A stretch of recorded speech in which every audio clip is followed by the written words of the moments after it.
Hey guys, picking up right where we left off. NFL draft's over. Let's see how we did. Oh, yep, we're gonna have to sign this, guys. First off, I know Tyrus Duhan is gonna be a steal, so I'm just gonna give him a 7-year contract. I'm gonna lock him up long term. So I'm gonna get him a 7-year deal and get him as long as I can. Same with this kicker. If you draft the way that I do, and you know you're getting late round steals, you're locking them up long term. I mean 7 years. And they're not getting a bonus anyways. So if they end up stinking, you can just drop them off the team right away. So 7 years. I just hope our first 2 picks, they're decent players. I just hope they don't bitch about a big contract. So really only first and second round picks will decline contracts for more money. I always lock up my guys 7-year deals because of the fact that I know that they're going to be good. So I lock them up long term, every guy in my draft. 7 years, let's hope he doesn't complain. Oh yeah, come on last guy, please don't complain. This guy looks like a great safety. 7 years. Yes. Alright, let's see how we did. It's gonna expose our quarterback, so I gotta block the screen so I don't give anything away.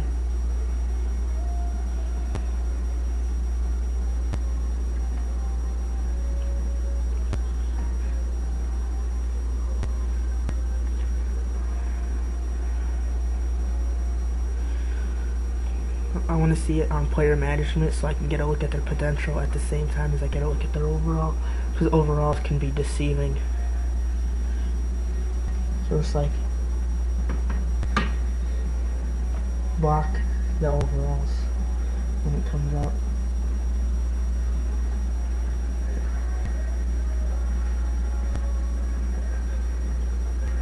I'm excited though about our quarterback. I know he's going to be good. I just don't want it to be revealed early. Because for a 4th rounder, that's a steal of a QB, I'm not going to lie. Like, that's not even a joke. That's a franchise QB right there. You just got in the 4th round. I mean, oh, we're all right there.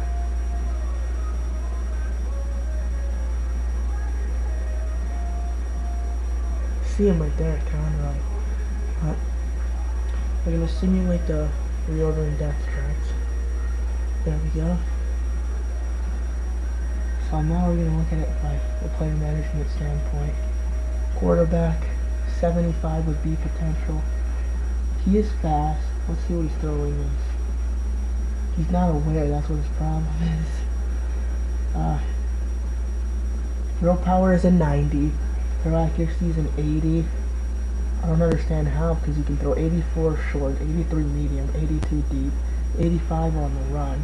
He's not a play action guy, that's what brings his overall down. But he's fast and he's good. He has the potential to be a franchise QB, running back. I don't think we took one. No, we didn't. Not take a fullback. Here's our Tyrus Duhan, 81 A potential for the 7th rounder. And now you got him for a 7-year deal, so you got a great wide receiver for a long time. Here's Mario Baston, 74 A, also a great player. He was our 3rd round selection. Both of these guys are great. This guy in the 7th round, 81A, his catching is a 90. I mean, this is a quality wide receiver. And both of these guys are great players to have on your team. So that technique, if you go back in the video of part 1, that technique I showed you for wideouts, that's what you got to use. Keep following my techniques, and you will get these guys, these fast wide receivers, these possession guys that will go into the middle and get the football for you. Get these crucial first downs. We did not take a tight end.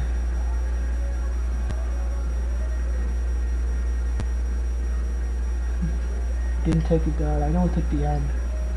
84B Lamar Marbury. He was our 5th overall selection. 6'5", 260, a big guy. He's not fast, that's not important. He's not strong, it's not important. What is important is way down the line. The guy has great finesse moves. That is an 89. Power moves is an 81, so you can do either. His block shedding is at an 85. His pursuit is at a 90. That's a great player you got here for a DN. Pair him up next to Kyle Vandenbosch, Samuel Hill, Corey Williams. I mean, even though we'll get Sue in real life, this comparison overall This makes for a great D-line to go with a great linebacking crew. Just like that, the Lions have like a great defense if our corners panned out, which is what we're looking for right here. Darian Phillips. He was our 5th round selection. So our corner didn't pan out. He was a 5th round selection. Now overall wise, he might not be great.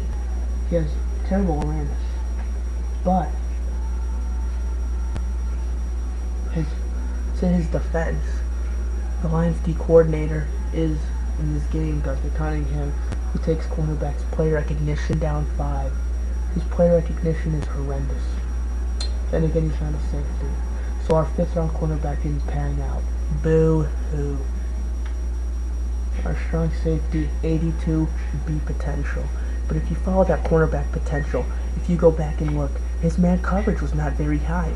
If you find a guy in the late rounds whose man coverage is near the end of it in the later rounds, you have yourself a great player, like a D'Angelo Hall caliber player. Not a 1, but he can come in and be a great 2 corner. So that's the kind of guy you're looking for in the late rounds. You're not looking for Charles Woodson, you're looking for D'Angelo Hall in the later rounds. Strong safety, he's good, 82 with B potential, and this guy was our 2nd round choice. Alright, that's the kind of thing that's supposed to happen. Our kicker's a 70 with a B, and he's a 6th rounder. He's only a 70, you're probably thinking he stinks, but he's got 93 kick power with 80 accuracy. That's what I'm looking for in my kicker, 93 with 80. Besides, if you go 3 years and miss only 2-year field goals each year, the guy will be a 92, 93, maybe even a 99 if you make all of them like I do. So his power is good. All you gotta do is make all your field goals, and his accuracy will go up as well. And you can have yourself a 93, 94, 95 corner. Like that. Punter-wise, we didn't take a punter. So, overall, let's look back on this draft. We got a nice quarterback. Not a great quarterback. Not a Tom Brady. But he's a nice quarterback. He has the potential to start. He's a good quarterback. Where if you're lacking a quarterback, like if you had a franchise with the Rams, this would be a quarterback. That would be a good enough quarterback to play on the team, and you could develop him into a starter, into a Vince Young caliber player, maybe even better than Vince Young. Wide receiver wise, we got 2 young, great talents in these 2 guys. Both have a potential. Our 7th round draft choice, who I picked right off the bat, right when I saw him, I snagged this kid out of the draft, and look at him now. And our 3rd round selection is also a great player. Both of them have 94 speed. Both of them are decent catchers. Actually, this 74 guy is a decent catcher. This guy's catching is a 90. This Duhan 7th rounder guy, unbelievable. This is a starting wide receiver. If you develop him great, he could be an 89, a 90 even. That's a starting lineup in the 7th round. Sound familiar? Then we got that DN in the top 5. Just like that, you've added about 5 or 6 pieces to your team through the draft. 2 or 3 drafts, and you've got yourself a Super Bowl contending team, even if you started out with the Detroit Lions. Now let's look at this team. Matt Stafford's an 84 now. Suddenly he looks a lot more feared, even with that wuss haircut. Kevin Smith's an 89 now. A lot more feared. A lot more feared. Wide receiving crew, you look at it now, you've got Calvin Johnson, Nate Burleson, 2 quick receivers, Derek Williams. Your first 5, you have 5 receivers that are 74. Listen to this. You got 96, 82, 81, 74, 74. Bam. None of their speeds are under 90. Yup. Slowest one's Derek Williams with a 90 speed. Other than that, it's 94, 94, 93, 96. Tight end. You could have taken a late round tight end. Gotten a good guy. Our O-line's still BS, but you can go next season and get an O-line. Now look at this D-line. 83, 84, 83, 83. You got a good linebacker. What happened? 11. He got good, but you got a good linebacking crew now. 84, 84, 87. Quarterback could use some help. Whoever this Terrell Brown guy is, he looks good. Whatever. No, it doesn't look so bad. Good cornerbacking crew. Even though our Darian Phillips, we had 1 bust out of 7 rounds. Sounds pretty okay if you ask me. So that's all for right now. I've got some more videos coming out soon on how to do fantasy drafts and all that other stuff, so be sure to check out those as well.